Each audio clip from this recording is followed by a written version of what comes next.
Okay, so when people mention like the greatest rivalries in WWE history, what comes to mind?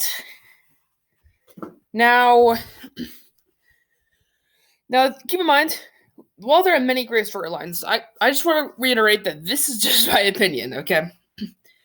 You don't have to agree in everything in the world, and yeah, yeah, there you go. But yeah, as I'm currently in self quarantine, here's kind of the best storylines in WWE history, in my opinion. Here we go. Number five is Chris Jericho turns heel in 2008. This storyline was particularly one of the best rivalries, in my opinion, in WWE history. Where what happened was is that what happened was is that at Backlash in 2008, Shawn Michaels faked a knee injury to beat Batista. Chris Jericho was the referee for that match, and the deception pretty much annoyed him. Problems began when Michaels was able to convince Jericho that he was injured, but then super kicked him to prove that he wasn't. What the fuck? So yeah, anyways, despite Jericho being rightfully in the right and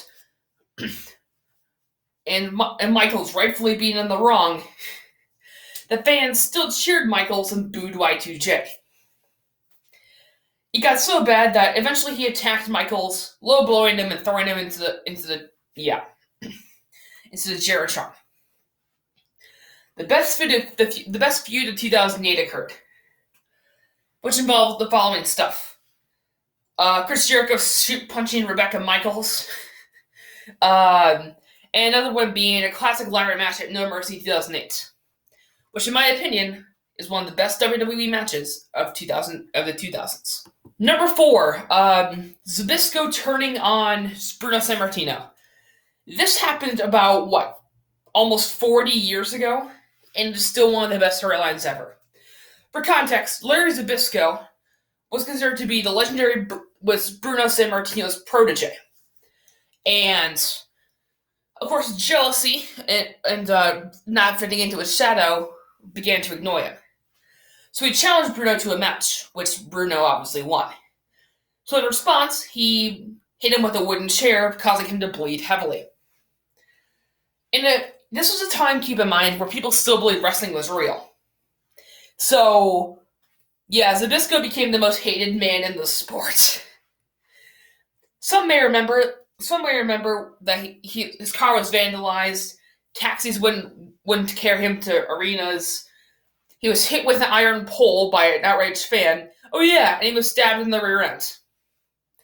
That's what I like to call a heel turn. Number three, Bret versus Owen Hart in the build-up to SummerSlam. Who boy was that a classic? So of course, here's how the rivalry began. Owen obviously was a wrestler who fit a lot into Bret's shadow. That was about to change, by the way. Owen would after the Hart Foundation lost to I can't remember who they lost to, but they did lose the Survivor Series, which outraged Owen, who clocked his brother in the face and attacked his injured knee. This was technically Owen's way of avoiding his brother's shadow. What happened eventually was one of the best WrestleMania matches ever, where he fought against Bret at Mania, and would look on in jealousy when Bret held the title in the air at WrestleMania 10. They would then face off against each other in a 5-star match at SummerSlam. In my opinion, the second best match in WWE history. It's an absolute belter. Go watch it.